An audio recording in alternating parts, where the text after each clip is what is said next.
السلام عليكم ورحمة الله وبركاته كلهم وعنا ونكسن داوديال markasta aad naga daawanaysaan kusoo dhawaada warka Samareeb TV qodobada warka Samareeb TV ugu door koran ayaa waxa kamid ah al-shabaab oo war yaab leh ka soo saartay weerarkii hotel Afrique iyo in ay 13 sano ka raad joogeen Garnaal Garaal madaxweynaha Hirshabelle oo gaaray magaalada Dhuusamareeb wasiirka cadaaladda xukuumadda federaalka Soomaaliya oo la kulmay madaxda hay'adda Tika lagu ujeedo madaxweyne Farmaajo uu ku leeyahay kuraasta gobolka Banaadir gaadiid qaraxyo ku raran yihiin oo ku soo wajahan magaalada Muqdisho Roble oo 9 Febraayo hortagaya baarlamaanka federaalka Soomaaliya madaxweynaha Koonfur Galbeed oo gaaray magaalada Samareeb madowga murashaxiinta war ka soo saaray shirka Dhuusamareeb iyo kuraasta aqalka sare ee gobolka Banaadir daawadahan ugu cusubtaan ugu soo biir subscribe sar gambalaalkana fursadda oo wararkii ugu dambeeyay halka aynu soo dhigno waa maalinimo asniina taariikhdu ay ku beegan tahay 1 bisha Febraayo 2021 kun soo dhawaada qodobadaas iyo kuba kale oo faahfaahsan ayna ku bilownay al-shabaab ayaa shaaciyay in bartilmaameedkoodu kuwaad uu ahaa Jarnaal Maxamed Nuur Galaal oo kamid ah dadkii shalay ku dhintay weerarkii hotel Afrique sida lagu sheegay qoraal ay baahisay warbaahinta kooxdaasi waxay sheegteen inay dhowr jeer oo isxigxigay jabiyeen ciidamada dawladda kuwaasi oo ka howlanaa badbaadinta saraakiisha ganacsatada iyo dad rayid ah oo ku sugnaa hotelka xilliga uu dhacayay qaraxa iyo weerarkii isxigay sidoo kale waxa qoraalka ka soo baxay shabaabka lagu sheegay in Jarnaal Galaal uu haysteen weeraro iyo duqeymo hore loogu qaaday kooxda taasi oo ay kamid ahay duqeyntii lagu dilay Aadan Xaashi Ceyr oo ahaa ninkii aasaasay al-shabaab isla markaana ay ku raad joogeen 13 sano waxay sheegeen inuu Galaal qayb weyn ku lahaa abaabulka ciidankii Ahlusunna ee dagaalanadooda kula dagaalamay gobolada dhexe ee Soomaaliya gaar ahaan maamulka Galmudug oo ay muddo badan ku talinayeen taasi oo kamid ah waxyaabaha ay u dileen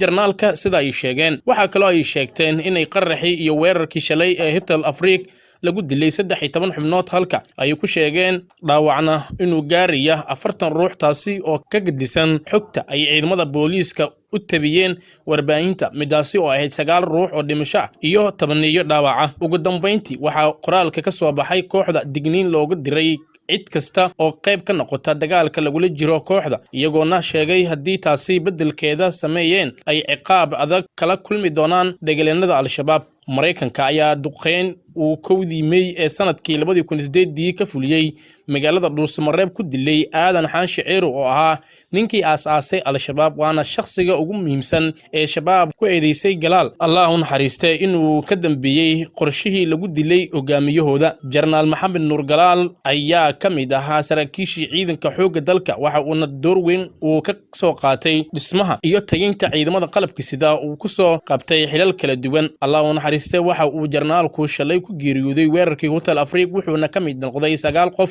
oo ku dhintay weerarkaasi kuwaasi oo ay ku jireen 4 kamid ah kooxdii weerarka soo qaaday isla markaana ay dileen ciidamada amniga sida ay sheegtay dawladda Soomaaliya madaxweynaha dawlad goboleedka Galmudug mudane Axmed Cabdi Kaariye Qorqor ayaa garoonka diyaaradaha caasimadda Galmudug uu ugaas nuur ku soo dhaweeyay madaxweynaha Hirshabelle mudane Cali Guulaabe Xuseen iyo wafdi uu hogaaminayo safarka madaxweynaha Hirshabelle ku tagay Galmudug ayaa qayb ka ah socdaal la filayo inuu madaxda dawladda federaalka iyo dawladaha xubnaha ka ku soo gaari doonaan ama ku tagi doonaan magaalada caasimadda ee Galmudug maanta sidoo kale waxa magaaladaasi gaaray Cabdicasiis Xasan Maxamed Laftigareen oo ah madaxweynaha dawlad goboleedka Koonfur Galbeed Soomaaliya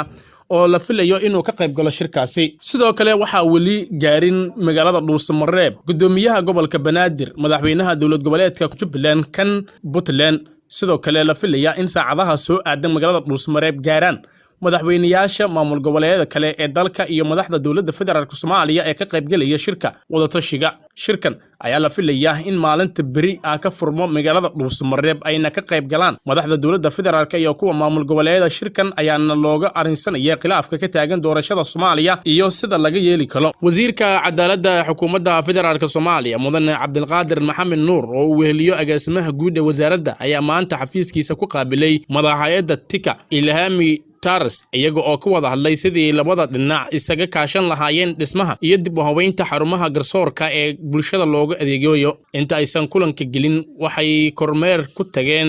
xarunta wasaaradda oo lagu wado dib u dayactir lagu doonayo sidii bilicdeeda loo soo celin lahaa agaasimaha guud ee wasaaradda cadaaladda Soomaaliya mudane Axmed Yuusuf Xasan ayaa warbaahinta qaranka u sheegay in wasaaradda cadaaladda iyo hay'adda Tika ay iska kaashan doonaan dhismaha xukuumadda xarumaha garsoorka dalka xaqiijinta iyo sugidda ammaanka goobaha ay ku yaalaan maxkamadda dalka. Madaxa hay'adda Tika Ilhami Taras ayaa yiri waxaan booqasho ku tagnay xarumaha ay ku shaqeeyaan maxkamadaha waddanka. Waqtiga aan tagaynay waxa ka socday u adeegidda bulshada cadaalad raadiska ah. Muhiimadda booqashadiisa ayaa ahayd sidii uu u go'an lahaa meelaha u baahan dib u habeynta iyo dayactirka si loo helo xarumo u qalma in bulshada looga adeego. Ujeedada ugu weyn ee madaxweyne Farmaajo ka damacsanaa saxiixa 13 kursi ee gobolka Banaadir si ku meel gaar ah ugu yeelanayo aqalka sare ayaa lagu sheegay laba arin. Dadka siyaasadda Soomaaliya xog ogaalka u ah ayaa sheegay in madaxweyne Farmaajo ka damacsanaa saxiixaasi kow in uu beesha caalamka ka dhaadhiciyo in haddii arinta gedo oo ahayd heshiis is-afgarad ah lagu soo darayo heshiiska doorashada Soomaaliya kana laga soo daro isagoo cadaadis ku saaraya maamulada Puntland iyo Jubbaland. Madaxweynaha ayaa rumaysan in arinta gobolka Banaadir ay noqon karto gorgortan uu gedo ugu fajiyo Axmed Madoobe maadaama Jubbaland iyo Puntland ay aad ugu soo horjeedaan in gobolka Banaadir uu helo matalaad. Labo in hogaamiyaasha mucaaradka ee hubiya sida madaxweynayaashii hore ee Soomaaliya Xasan Sheekh iyo Sheekh Shariif Cabdiraxmaan Cabdishakuur Xasan Cali Khayre iyo taageerayaasha ay taageeraan saxiixaas maadaama ay gobolka u dhasheen, taasi oo haddii ay dhici lahayd ay ku waayi lahaayeen garab istaaga ay hadda ka helaan maamulada Puntland iyo Jubbaland. Madowga murashaxiinta madaxweynaha Soomaaliya oo horey u ogaa qorshaha ayaa qoraal ay soo saareen ku yiri goluhu wuxuu arkaa in ay xaq dastuuri ah ay tahay in gobolka Banaadir matalaad ku yeesho aqalka sare, laakiin ayna nasiib daradu tahay in madaxweynaha muddo xileedkiisa dhamaadka ah uu karaasta aqalka sare ee gobolka Banaadir u adeegsado olole doorasho iyo ciyaar siyaasadeed lagu kala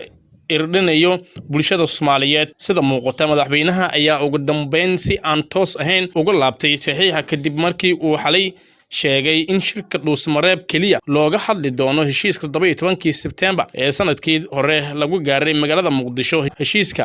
qayb ka ahayn arinta Muqdisho. Xog degdeg ah oo aan faahfaahin badan laga haynin ayaa naga soo gaartay ilwareedkeena gaarka ah taasoo tilmaamaysa in 4 gaari oo walaha qarxa laga soo buuxiyay ay soo gaareen ama ay gaareen duleedka deegaanka Baryacadde ee cirifka soke ee gobolka Shabeellaha Hoose. Xogtu waxay intaasi ku daraysaa in gaadiidkan oo kala ah UD cadaan ah, Hiral cadaan ah, Suruf madow iyo nooho qalin ah oo loo qorsheeyay in lagu weeraro goobo xasaasi ah oo ku yaala gudaha Muqdisho toddobaadyada soo socda, waxaana goobahaasi lagu xusay hoteelada iyo xarumaha dawladda, xarada Turkisom, xarunta dembi baarista. Sida xogta lagu sheegay gaariga noohada waxaa la socda 6 maleeshiyo oo loo qorsheeyay inay weerar toos ah ku qaadaan hadba goobta bartilmaameedkooda noqdo. Ra'iisul Wasaaraha Soomaaliya Mudane Maxamed Xuseen Rooble ayaa sheegay inuu hortegayo xildhibaanada baarlamaanka federaalka. Wasiirka warfaafinta Cismaan Dubbad ayaa saxaafadda u sheegay ra'iisul wasaaraha uu 9 bishan Febraayo hortegayo baarlamaanka si uu warbixin ugu jeediyo. Maxamed Xuseen Rooble ra'iisul wasaaraha ayaa xildhibaanada baarlamaanka ugu warbixin doona waxqabadka xukuumaddiisa ee 3 bilood ee la soo dhaafay tan iyo markii xilka loo magacaabay. Maalinta la sheegay in uu Rooble hortegayo baarlamaanka ayaa ah maalin kadib 8 Febraayo 2021 ay ku eg tahay muddaxileedka madaxda dowladda federaalka Soomaaliya ee uu hogaamiyo madaxweyne Farmaajo xilli uu horey u dhamaaday muddaxileedka baarlamaanka 27 bishii December ee 2020. Wararka ka imaanaya gobolka Gedo ayaa sheegaya in maanta israasaaseen khasaare sababtay ay ka dhacday xadka ay wadaagaan dalalka Soomaaliya iyo Kenya. Isku horimaadka u dhaxeeya ciidamada sida gaarka u tababaran ee Gorgor iyo kuwa Kenya ayaa yimid kadib markii ay isku dhaceen labada ciidan oo dhaqdhaqaaqyo ka waday halkaasi. Sidoo kale wararka ayaa intaasi ku daraya in xilliga uu dhacayay isku horimaadka ciidamada dawladda ay howlgallo ka wadeen duleedka degmada Beled Xaabo. ugu yaraan 2 askari oo ka tirsan ciidamada Kenya ayaa ku dhaawacantay dagaalka kooban ee dhaxmaray labada dhinac, sida uu warbaahinta u xaqiijiyay nabadoon Idris Maxamed Axmed oo kamid ah waxgaradka deegaanka oo ku dhaqan degmada Beled Xaabo. xaaladda ayaa haatan degan, mana jiro weli wax hadal oo ka soo baxay saraakiisha ciidamada dawladda iyo dhanka Kenya oo ku aadan iskoor imaadka ka dhacay xadka. dhawaan ayay ahayd markii dagaal qaraar oo geystay khasaare kala duwan uu ka dhacay Beled Xaabo kadib markii ay weerar ku soo qaadeen ciidamada wasiirka amniga Jubbaland Cabdirashiid Janan oo garab ka heliyay Kenya sida ay shaacisay dowladda Soomaaliya. intaasi aan ku safeerina warka Samareeb TV intaan warkan warna doon kulma doon waxa idin kaga tagnaa sida ay nabadgelyo